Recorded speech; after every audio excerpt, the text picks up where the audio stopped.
আসসালামু আলাইকুম। আশা করি বরাবরের মতো এবারও আপনারা ভালো আছেন। আলহামদুলিল্লাহ আমিও ভালো আছি। আজকের যে ভিডিওটা থাম্বনেল এবং টাইটেল দেখে অবশ্যই আপনারা বুঝতে পারছেন।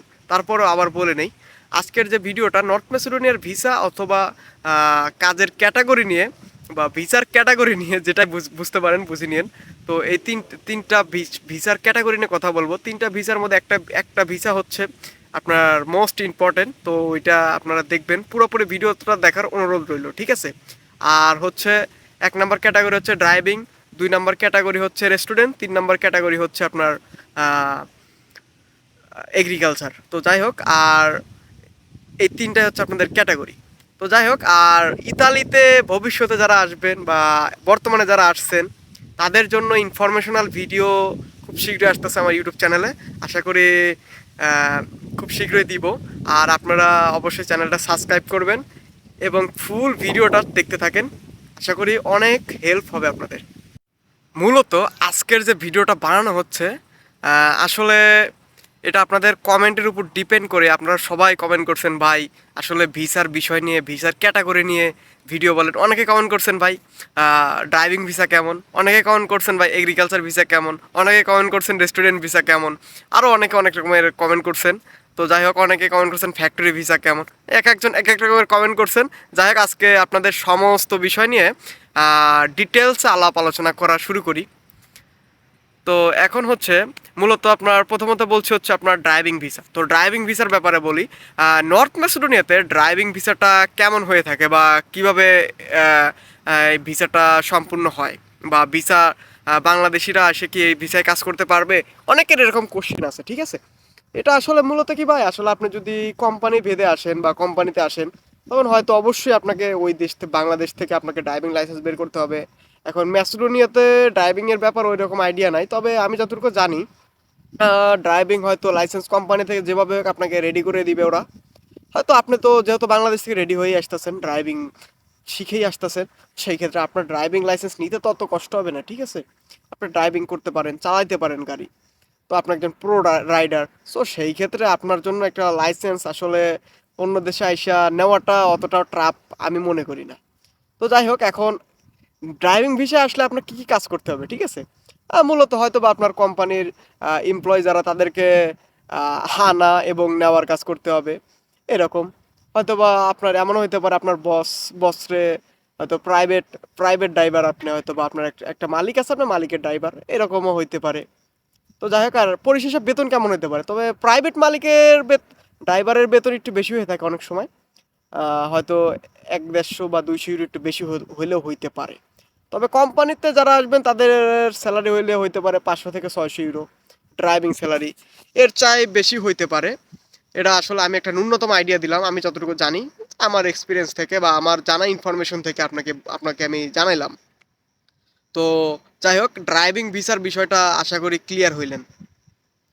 আর দ্বিতীয়ত আপনারা জানতে চাইছেন রেস্টুরেন্ট ভিসা, ঠিক আছে? দ্বিতীয়ত রেস্টুরেন্ট ভিসাটা কি জানেন? রেস্টুরেন্ট ভিসা নিয়ে একটা সুন্দর একটা কাহিনী আছে, ঠিক আছে? আসলে এই কাহিনীটা আপনারা একটু শুনবেন কিনা জানি না, তবে তারপরেও আমি এটা আপনাদের বলতে চাই, কারণ আপনারা সতর্ক হন এবং সবাই এটা নিয়ে চিন্তা ভাবনা করে আসবেন রেস্টুরেন্ট ভিসা যখন আসবেন। রেস্টুরেন্ট ভিসা বলতে কি ভাই, এখানে আমার একটা পরিচিত, পরিচিত বলতে কি আমার নিজের বন্ধুই, ও এখন ইতালিতে আছে, আমিও ইতালিতে, আমরা দুজনই ইতালিতেই আছি এখন। তো ওর সাথে আমি ম্যাসেডোনিয়াতে, নর্থ ম্যাসেডোনিয়াতে হচ্ছে আমি ওর 1.5 মাস আগে আসছি। ওর অ্যাপ্রুভাল আমার পরে উঠছে 15 দিন পরে, ওর ভিসা 1.5 মাস পরে হয়েছে। যাই হোক, ওর ভিসা না হওয়ার কারণে 1.5 মাস পরে ম্যাসেডোনিয়া আসছে। ওর সাথে ও যখন আসছে, ওর সাথে কিছু পরিচিত লোকজন আসছিল, ওদের নাম্বার ওর কাছে ছিল নিউট্রালি। আসার 7 দিন পরে ওরা যে রেস্টুরেন্টে আসছে, 7 দিন পরে 200 ইউরো করে হাতের একটা হাত খরচ দিছে। নর্থ ম্যাসেডোনিয়াতে স্কোপিয়াতে ওরা ছিল, আমরা ছিলাম নর্থ ম্যাসেডোনিয়া বিটোলা শহরে, ঠিক আছে? তো যাই হোক, আমার বন্ধু ওদের যখন দিছে, আমার বন্ধুরে ছবি উঠে পাঠাচ্ছে, দেখো আমাদের এই 200 ইউরো করে দিছে। মানে আমার বন্ধু তো নিউট্রালি, মানে ওইটা দেখার পরে বা ওইগুলো ওদের সাথে কথাবার্তা বলার পরে ওর মাথাটা তো হ্যাং হয়ে গেছে। আমার কয় বন্ধু আমি এখানেই থাকবো, বা এইখানে আমি কিছুদিন কাজ করার পরে আমি কাজ চেঞ্জ করে রেস্টুরেন্টে ঢুকবো, ঠিক আছে? পরবর্তীতে আমি ওইখানে ও আসার 20 থেকে 25 দিন পরে আমি ওইখান থেকে চলে আসছি ইতালিতে আর কি। তো তো পরবর্তীতে এখন ওর কাছে খোঁজ খবর নিয়ে শুনলাম যে বন্ধু তোমার ওই বন্ধুগুলোর কি অবস্থা, বা তোমার সাথে আসছিল যারা তাদের কি অবস্থা। এখনো বলে বন্ধু ওরা তো ওইখানে নাই, ওরা ওইখান থেকে আসলে পালায়ে গেছে, ঠিক আছে, পালায়া মানে কোম্পানি, মানে যে রেস্টুরেন্ট, আসলে রেস্টুরেন্ট হচ্ছে সাপ্লাই কোম্পানি, ঠিক আছে, সাপ্লাইয়ের মতো আর কি, যে দালাল নিছে, দালালগুলো আসলে ওদেরই একটা বানোয়াট ভাবে যেভাবে যাই হোক যেটা সাপ্লাই ভাবে নেওয়া যায় সেভাবে নিছে।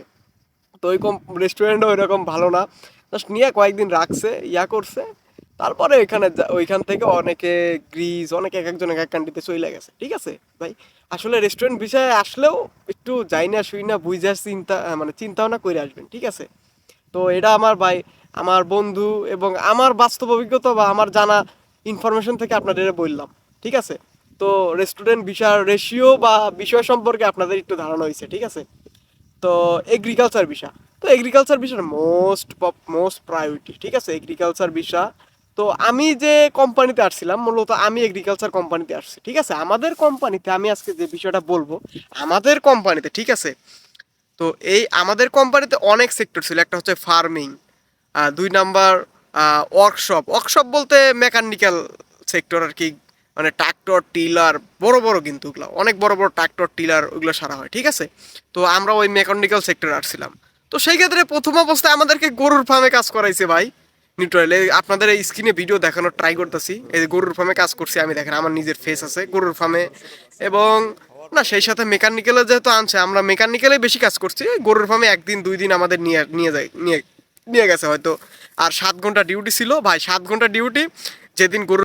তো যখন ওই যে আর কি আমরা ফার্মে পড়ছি, তখন ডিউটি 7 ঘন্টায় করা লাগছে। আর যখন আমরা ওয়ার্কশপে অথবা মানে ওয়ার্কশপে, ফ্যাক্টরিতে, আমাদের কোম্পানিতে ওয়ার্কশপ ফ্যাক্টরি তিনোটাই ছিল, ঠিক আছে।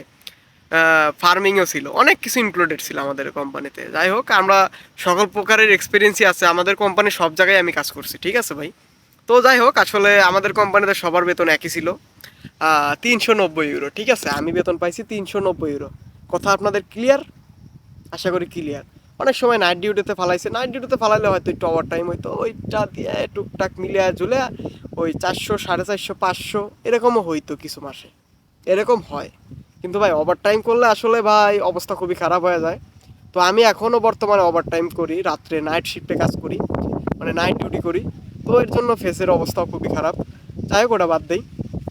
তো এইটা হচ্ছে এগ্রিকালচার কোম্পানির অবস্থা। ফ্যাক্টরিতে ডিউটি দিনে আমাদের 7 ঘন্টা, আসলে ভাই ফ্যাক্টরিতে যখন ডিউটি করছে তখনও 7 ঘন্টায় করা লাগতো, কিন্তু আমাদের ব্রেকিং টাইমই প্রায় 1 ঘন্টা ছিল।